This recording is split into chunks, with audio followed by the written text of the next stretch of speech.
The words still echoed in her ear when the line went dead. "He's not who you think he is."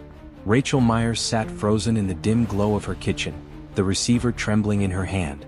Just hours earlier, she had signed marriage papers in the chapel of Ironwood Correctional Facility, pledging herself to a man she had never touched, never kissed, yet believed she knew more intimately than anyone alive.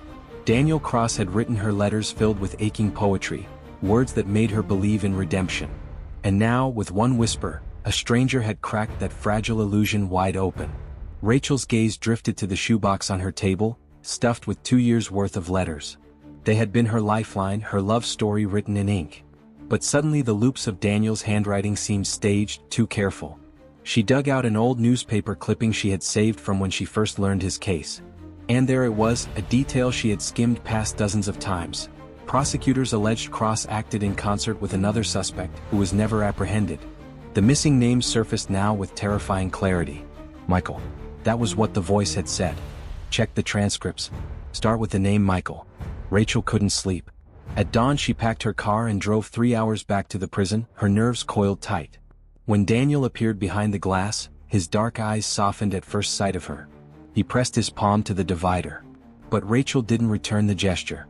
"Who is Michael?" she demanded, gripping the phone receiver. For a heartbeat, Daniel's expression shattered. His jaw tightened, his gaze flicked toward the guard, and then he leaned close to the glass, his voice barely audible through the static line. "Don't ever say that name in here." The visit ended soon after.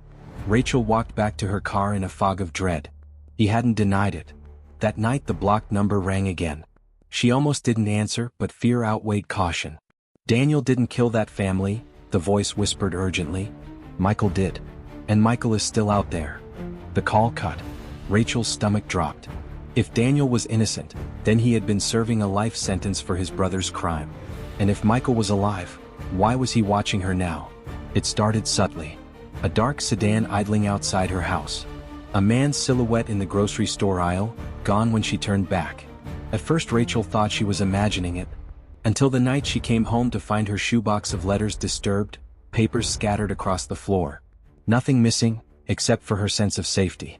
And on the bathroom mirror, written in crimson lipstick, were 2 words that froze her blood.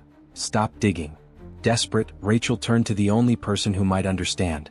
During their next prison call she described what was happening, her voice shaking. To her horror, Daniel didn't sound surprised. "Rachel, there are things I can't say on a recorded line. Michael, he's dangerous. Ruthless. And yes, he's alive." His voice cracked. "You need to understand. By marrying me, you've put yourself in the middle of something you can't walk away from." Her breath caught. "What do you mean, middle of what?" There was a long pause before he answered. "Michael isn't just some guy I used to know. He's my half-brother." The revelation hit her like a blow. Everything made sense now. Daniel's silence, his cryptic letters about family loyalty. He had been protecting Michael all along. But if that was true, then the phone calls, the car, the threats, those weren't random. They were from Michael himself. Rachel needed answers.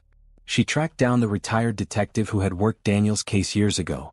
In his cluttered office, surrounded by yellowed files, he shook his head when she mentioned Michael Reyes. "We always knew there was someone else," he admitted. "Problem was Daniel wouldn't talk and Michael vanished.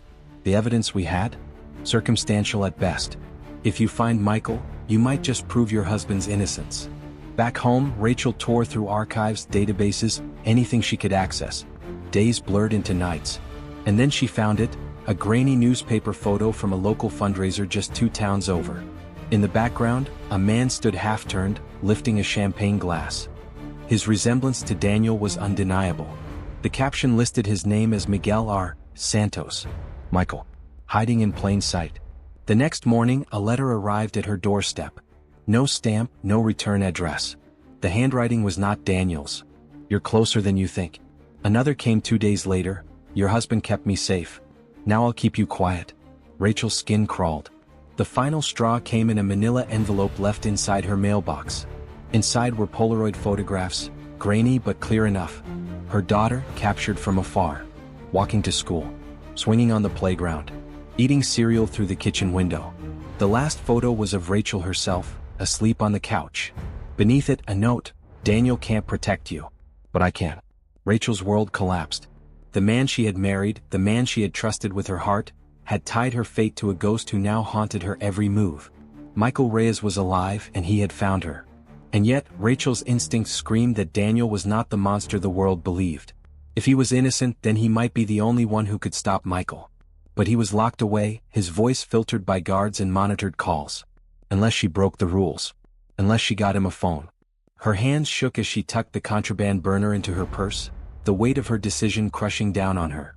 She was about to risk her freedom, her daughter's safety, everything she had left, for the truth.